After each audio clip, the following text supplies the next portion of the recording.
So, kumusta mga idol at mga kasari? Welcome po ulit sa aking channel, Daddy Gudo Vlogs.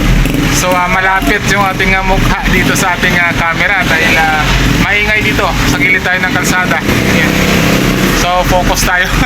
Pasensya na kayo mga idol, no? And habang wala pa tayong customer, medyo maaga tayo ngayon, no? Ay mag-isnesi pa natin mag-vlog na muna, no? So, ito yung ating paunang luto. Ayan. Nakikita nyo mamaya sa video ko.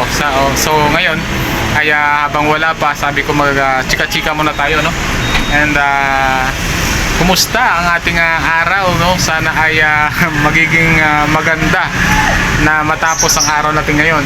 Kasi ako ay nagsisimula pa lamang. And ito yung ating paunang luto nga. Yan. Yan yung ating paunang luto. So ang nabili dyan ay dalawang leeg, dalawang pitso, at saka dalawang chicken skin, no? Yan pa lang yung nabili dyan. So yan pa lang yung ating buena mano mula nung tayo ay nag-umpisa dito. Kasi kakatapos lang din natin magluto lahat yan, no? So sabi ko mag-chika-chika muna tayo. And habang wala pa, sana ma-upload natin dito bago tayo dagsain ng customer, kasi ako lang mag-isa dito ngayon mga idol at mga kasari, no? Dahil si Commander ay nandoon sa kabilang pwesto natin sa ating branch na pangalawa, and siyempre yung anak ko na panganay ay nandoon sa ating bahay, sa tindahan, no? So tag-iisa na kami ngayon. Kaya naman ay binabagi ko to sa inyo mga idol at mga kasari, no? To inspired at motivate, no?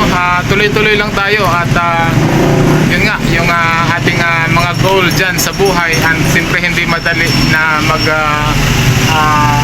vlog tayo and magnenegosyo tayo, pero sinisingit natin ito para sa ating ekonomiya, no? And kailangan masaya lang tayo araw-araw dahil ako ay 40 na nung aking birthday, hindi ko pa na-upload. And kumain kami doon nag-swimming kami, then next Sunday ay kumain kami sa kay Diwata, no? Gusto kong i-upload yun. Pero hindi masyado makapag-video doon dahil na maraming tao, and hindi ka makapagsalita doon kasi nga parang nakakaya, maraming mga vlogger din doon.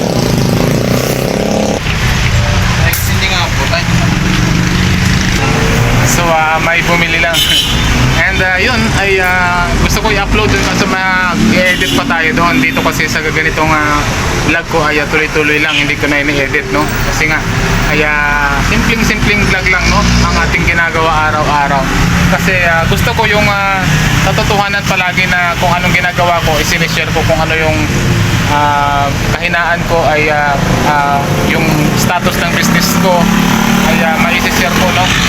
Para naman ay makakuha ng idea yung iba at siyempre ma-inspire din naman yung iba, no?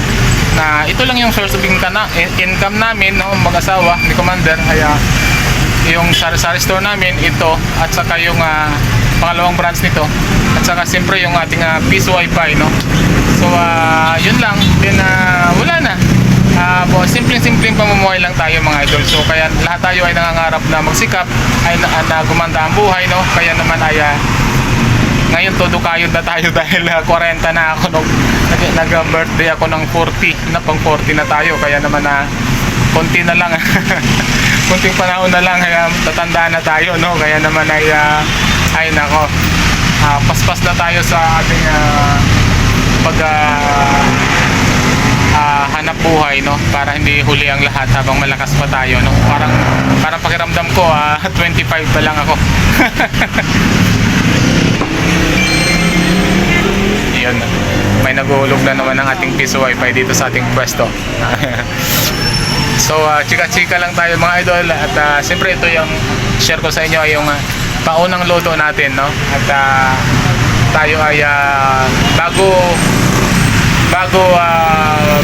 mag alas 4 or alas 4 dito na tayo. Minsan alas 5 na pag late yung manok, yung deliver ng manok natin, no? Kaya minsan ibang size pa yung deliver ng manok natin, so nag-a-adjust tayo sa price.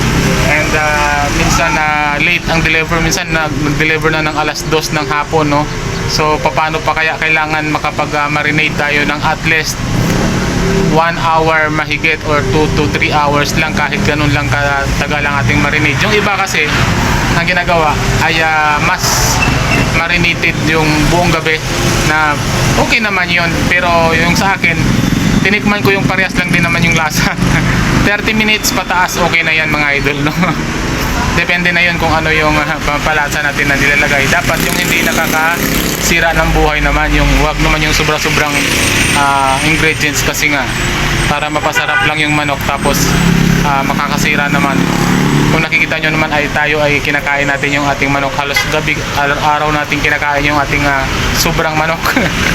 Dahil araw-araw yan mga idol, bihirang-bihira yan ang magkakaroon ng ubos na ubos talaga, kasi habang mayroong tao pahabol tayo ng pahabol hanggat sa wala na, pero may luto pa tayo.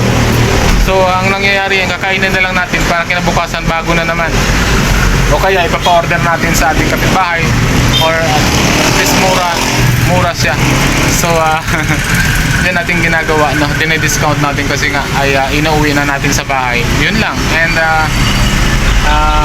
hindi na natin maibibenta kinabukasan para hindi tayo masira, no? Dahil dito ay halo-halo yung tao, may mayayaman, may mga sakto lang, minsan may, di ba, tigilid ng kalsada. So yun, malapit, tatapusin ko na itong ating vlog, no? 6 minutes, gawin ko na lang 8 minutes para sakto siya.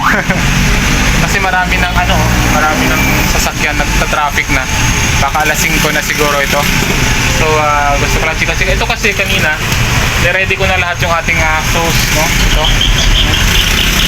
mahirap mag-repack nito mga idol, ha? Hindi madali, kaya kailangan matyaga ka talaga pag may negosyo ka. Ayan. Suka, toyo, kalamansi, and sili, at siyempre yung ating gravy.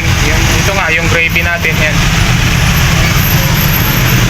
So ma-traffic na mga idol, no? Dito ma-traffic na, ibig sabihin yan hapon na, alas 5 na. Kaya naman ay mag-start na tayo dyan maya maya. Hindi na tayo makaupo niyan, tuloy-tuloy na yan hanggang 7:30, minsan hanggang 8 pa pag araw ng sahod. So naisipan ko mag-vlog ngayon dahil open pa yung oras natin, wala pa.